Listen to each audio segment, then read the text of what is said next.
Hi, quick update.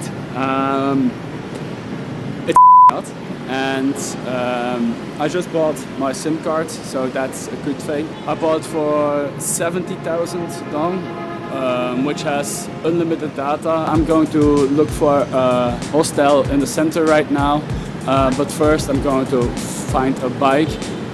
I hope it's possible because I know that a lot of people from Hanoi are renting or buying bikes, but I started in the opposite way, which isn't the most common way, so I hope it's still possible to find a place that sells bikes.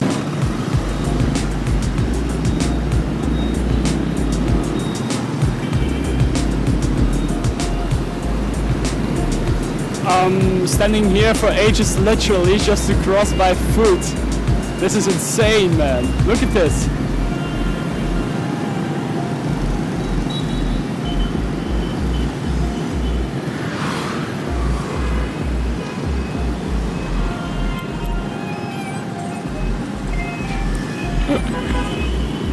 Do I really just have to go?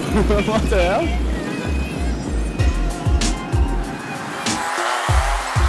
There's one lane that stops sometimes, but the other one just keeps going. Yep, I'm going. I'm going. Halfway there? Ah, really?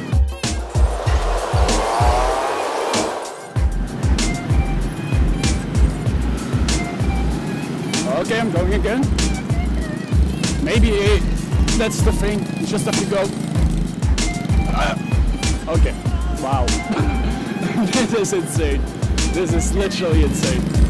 That first place didn't look like they were selling bikes, so we're going to find a new one, hopefully. The second store also didn't have any second-hand bikes.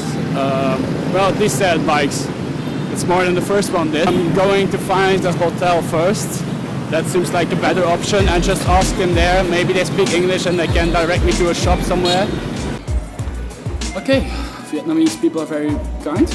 So an old lady just gave me this water, probably because I'm sweating so much. That's really kind. Wow. So it is a bit later now. Different setting.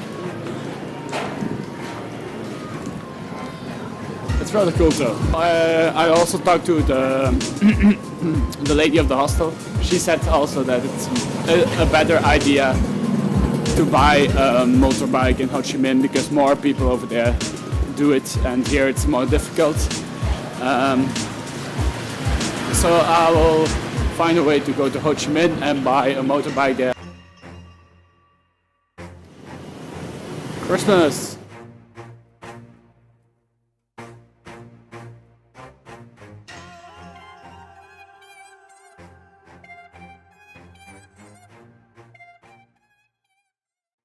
Morning.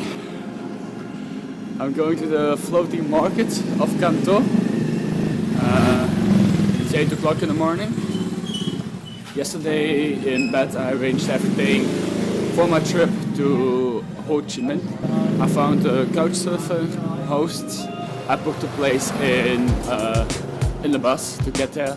I even booked 2 places. I had a lot of trouble with the payments. My payments weren't going through. And then all of a sudden they all went through. I had to cancel some and I still am left with 2 seats.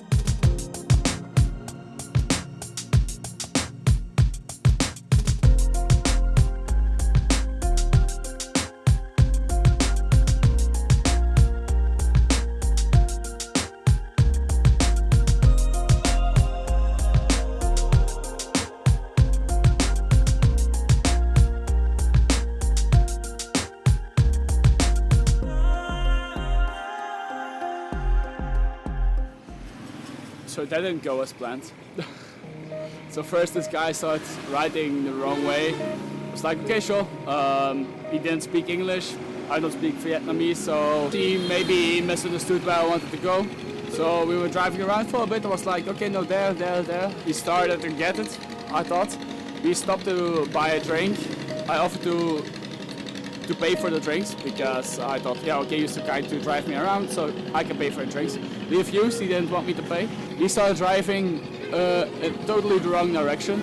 I was like, okay, but where are you going? And they say, yeah, first stop, then we go.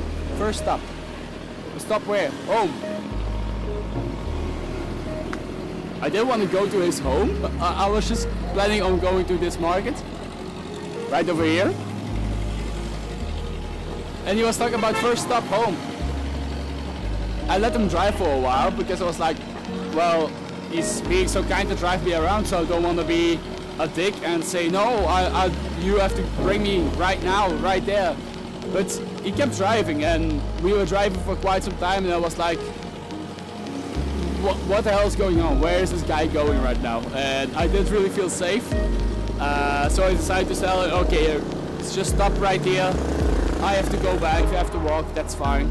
But I was just sure that at that moment I was like, okay, I don't feel safe, I don't know where you're bringing me, so I'm just going to say stop, and you stop right here. He decided to drive back, so I was like, okay, if he's driving in the right direction, it's okay.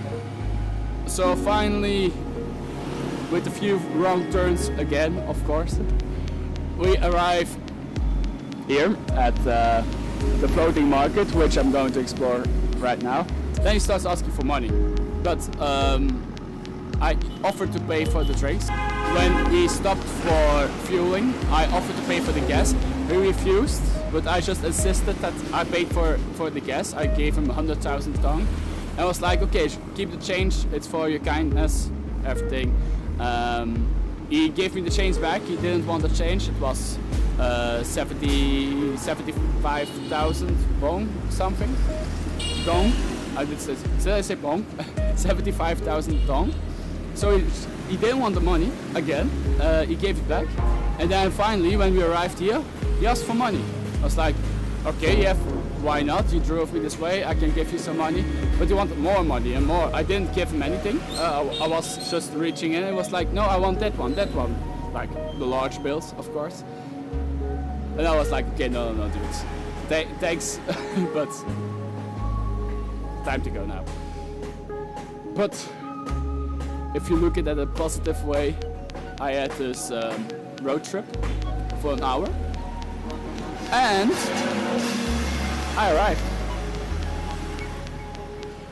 Always look on the bright side of life. So it turns out I was at the wrong side of the river. Isn't that great? Isn't that just great? We'll get there. Eventually. It's not hot at all. No problem. We'll get there. So forget about the floating taxis. That didn't work out. So I'm taking a taxi right now to the temple of Am. The taxi driver teach me how to say it, but I already forgot. Hua Am. Hua Am. Hua Am. Okay, Hua Am. Okay.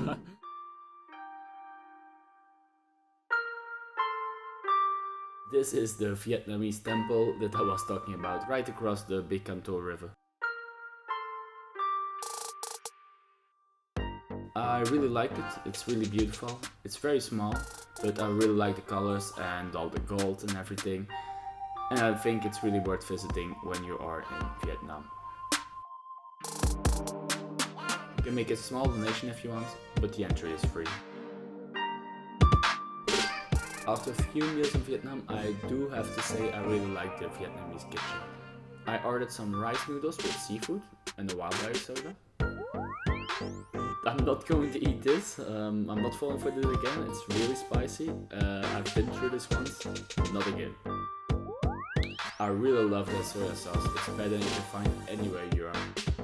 After the delicious meal, I packed my bags and claimed my 2 seats in the limousine bus to Ho Chi Minh.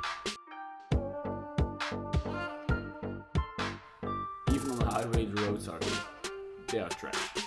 We were driving through water or massive holes, but it was okay, we got there in the end.